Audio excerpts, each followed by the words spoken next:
안녕하세요. 이nem북입니다. 오늘은 타이탄의 도구들 책에서 명상에 관련된 두 번째 이야기를 소개해 드리겠습니다.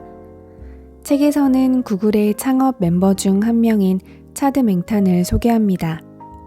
차드 맹탄은 구글의 엔지니어이기도 하고 동시에 구글 사내 명상 강좌를 진행하는 분인데요.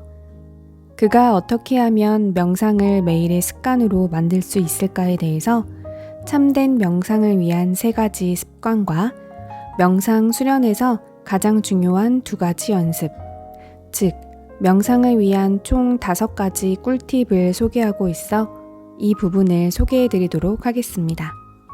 그럼 시작할게요. 참된 명상을 위한 3가지 습관. 친구와 함께하라. 나는 구글의 선종 원장이라 불리는 노먼 피셔와 함께 헬스클럽을 비유로 들고자 한다. 혼자서 바벨을 들어 올리는 건 어렵지만 함께 다니기로 약속한 운동 친구가 있으면 규칙적으로 헬스장을 찾을 가능성이 훨씬 커진다. 어려움을 나눌 동행이 있기 때문이기도 하고 또 한편으로는 친구가 있으면 서로를 독려하고 상대방에게 책임감 있는 모습을 보이는데 도움이 되기 때문이기도 하다. 노먼 피셔와 나는 당신에게 마음챙김 친구를 사귀고 매주 다음과 같은 2가지 주제를 놓고 최소 15분씩 대화를 나눌 것을 권유한다. 첫째, 명상 수련을 위해 어떻게 노력하고 있는가? 둘째, 명상 수련과 관련해서 내 생활에 어떤 일이나 변화가 생겼는가? 그런 다음 방금 나눈 대화가 어땠는가? 라는 질문으로 대화를 끝마치도록 한다. 자기가 할 수 있는 것보다 적게 하라. 이건 티베트 불교의 젊은 지도자 민규르 린포체에게 배운 것이다. 그가 쓴 삶의 기쁨은 내가 주변 사람들에게 적극 추천하는 책이기도 하다. 이 개념은 정식 수련을 자기가 할 수 있는 것보다 짧게 하라는 것이다. 예를 들어 명상을 할 때 당신은 5분쯤 지나기 시작하면 따분함을 느끼는가? 그렇다면 명상을 3, 4분으로 끝내되 이를 하루에 몇 차례 되풀이하면 된다. 명상 수련이 부담스럽게 느껴지는 걸 피하기 위해서다. 명상을 따분하게 느끼면 절대 꾸준히 지속할 수 없다. 내 친구 이본느 긴스버그는 명상은 하고 싶은 대로 하는 방종과 같다라는 말을 자주 한다. 그녀의 통찰이 린포체가 제시한 명상의 핵심을 멋지게 포착한 듯하다.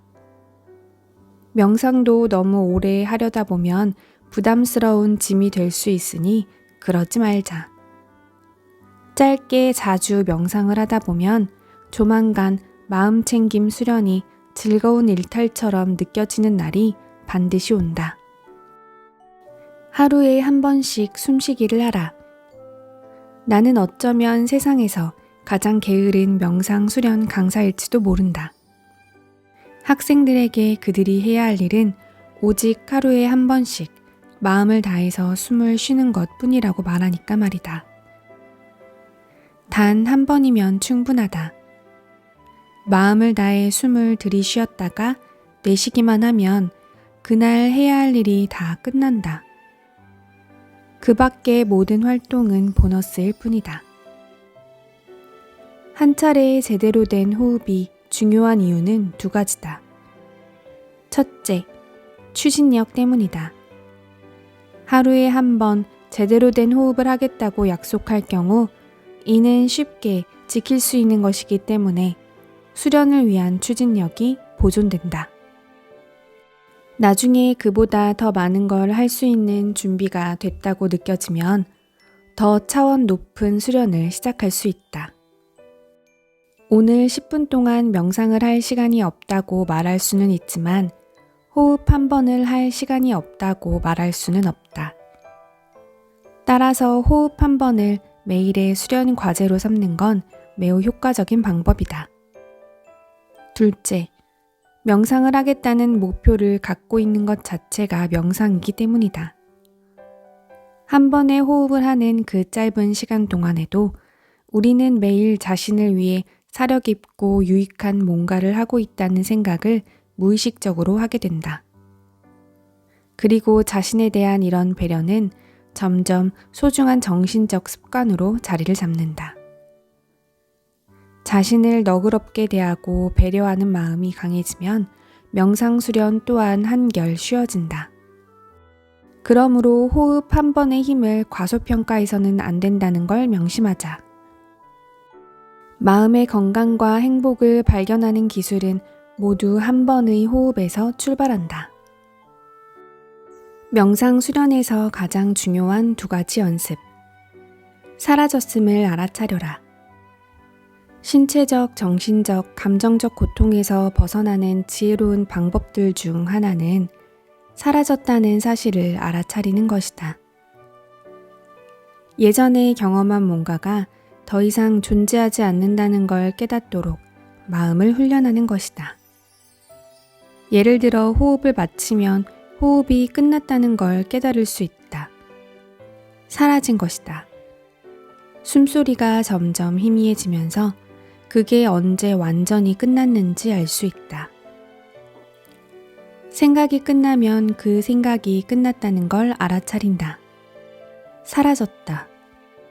느꼈던 감정이 끝나면 그게 끝났다는 데 주목한다. 사라진 것이다. 이는 역사상 가장 중요한 명상 수련법 가운데 하나임이 분명하다. 명상 지도자인 신젠 영은 자신이 만일 집중의 기술을 딱 하나만 가르칠 수 있다면 이걸 가르칠 것이라고 말했다. 신젠이 쓴 사라진 것의 힘이라는 논문에는 다음과 같은 글이 실려 있다. 감각적인 경험의 전부 또는 일부가 갑자기 사라질 때마다 그 사실에 주목해야 한다. 여기서 주목하라는 말은 존재하는 모든 것과 더 이상 존재하지 않는 어떤 것 사이의 전이점을 발견하면 그걸 분명하게 인정하라는 뜻이다. 원한다면 이런 변화에 주목할 수 있게 도와주는 정신적인 꼬리표를 사용할 수도 있다. 이렇게 갑작스럽게 끝난 것에는 모두 사라졌다는 꼬리표를 붙인다. 잠시 동안 아무것도 사라지지 않는다면 그것도 괜찮은 일이다. 뭔가가 사라질 때까지 그냥 시간을 보내면 된다. 만약 아무것도 끝나지 않는다는 사실이 걱정되기 시작한다면 그 생각이 끝날 때마다 거기에 주목하면 된다. 그것도 사라진 것이다. 머릿속에 많은 문장들이 들어있다면 마침표도 그만큼 많을 것이다. 끝. 사라졌다. 사라졌다고? 그래서 뭐가 어떻게 됐다는 걸까? 왜 우리는 특정한 정신적 제잘거림이나 특정한 외부의 소리 또는 특정한 신체 감각이 갑자기 사라지는 순간을 감지할 수 있는지의 여부에 신경을 써야 하는 걸까? 이 질문에 답하기 위한 첫 걸음으로 극단적인 예를 하나 드는 것부터 시작해보자. 당신이 신체적 통증, 정서적 고통, 정신적 혼란, 생각이나 인지의 방향 상실 같은 끔찍한 상황을 동시에 경험하고 있다고 해보자. 당신은 어디에서 위안과 치유를 얻을 수 있을까? 어디에서 의미를 찾아야 할까? 당신의 육신에 의지하는 건 도움이 되지 않는다. 그곳에는 고통과 두려움만 있을 뿐이다. 당신의 마음에 기대는 것도 도움이 되지 않는다. 그곳에는 혼란과 불확실성 뿐이다. 시력과 생각, 청각 등의 감각에 의지하는 것도 불가능하다. 소란과 혼돈밖에 없으니까. 이처럼 엄청난 압박을 받는 상황에서 당신이 위안을 구할 수 있는 곳이 있을까? 있다. 모든 감각에 대한 공격은 곧 사라진다는 사실에 집중하면 된다. 다시 말해 새롭게 떠오르는 것들에 의지하던 평소의 습관을 바꿔 이제 새롭게 지나가는 것들에 의지하면 된다. 이런 위안은 언제든 얻을 수 있다. 사랑과 친절, 그리고 7년 중 가장 행복한 날. 나는 공개 강연을 할 때면 늘 간단한 10초 훈련법을 사람들에게 알려준다. 강연장에 모여든 사람들 중 2명을 선택해 앞으로 불러낸다. 그런 다음 사람들에게 이 2사람이 행복해지기를 딱 10초 동안만 진심으로 소원해 보라고 권한다. 그러고 나면 모두들 미소를 짓는다. 10초 전보다 훨씬 행복한 상태를 경험한다. 10초 수련법의 핵심은 사랑과 친절에서 우러나오는 기쁨을 맛보는 것이다. 친절한 생각을 하는 것 자체가 보상이 된다는 사실은 이미 많은 연구에서 과학적으로도 규명된 바 있다. 다른 조건이 모두 똑같은 상태일 때 자신의 행복감을 고조시키려면 다른 누군가의 행복을 무작위로 빌어주기만 하면 된다. 그게 전부다. 기본적으로 시간과 노력이 전혀 들지 않는 방법이다. 이런 사랑과 친절의 기쁨을 얼마나 멀리까지 퍼뜨릴 수 있을까? 예전에 캘리포니아에 있는 스피릿 록이라는 명상 센터에서 강연을 한 적이 있다. 나는 평소처럼 청중들에게 10초 훈련법을 가르치고는 재미삼아 숙제를 내줬다. 내가 강연을 한 날이 월요일 저녁이었는데 화요일 아침에 회사에 출근하면 스쳐 지나가는 사람들 중 무작위로 2명을 골라 몰래 그들의 행복을 빌어주라고 제안했다. 어떤 행동이나 말도 필요 없이 그냥 속으로 이 사람이 행복해졌으면 좋겠다라는 생각만 하면 된다. 이 연습은 아무도 모르게 할 수 있는 만큼 들킬 염려도 얼굴이 빨개질 일도 없다. 10초 뒤에는 다시 하던 일로 돌아가면 된다. 그것뿐이다. 나는 수요일 아침 한 여성에게서 이메일을 받았다. 그녀는 이렇게 말했다. 저는 매일 아침 출근하는 게 정말 고역이었습니다. 지옥이 따로 없었죠. 그러다가 지난 월요일 저녁 선생님의 강연을 들었습니다. 그리고 내주신 숙제를 화요일에 했습니다. 그랬더니 그 화요일은 지난 7년의 회사 생활 중 가장 행복한 날이 되었답니다. 그녀가 화요일을 7년 중 가장 행복한 날로 만든 데에는 무엇이 필요했을까? 10초 동안 남몰래 다른 2사람의 행복을 빌어주는 행복을 8번 반복한 것이다. 그러니까 총 80초 동안의 생각이었다. 이것이 바로 사랑과 친절의 위대한 힘이다.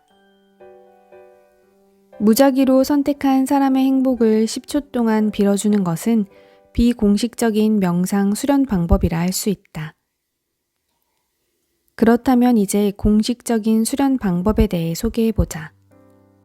공식적인 수련 방법. 사랑과 친절의 기쁨에 주의를 기울인다.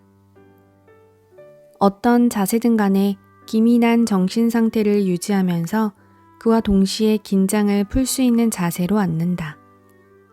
눈은 감아도 되고 뜨고 있어도 좋다. 이 주기를 1분에 한 번씩 반복한다. 당신이 쉽게 사랑스럽고 친절한 마음을 느낄 수 있는 사람을 머릿속에 떠올린다. 그가 행복하기를 기원한다. 사랑과 친절의 기쁨이 샘솟기 시작할 텐데 그렇게 되면 그 기쁜 마음이 사라질 때까지 거기에 모든 정신을 집중한다.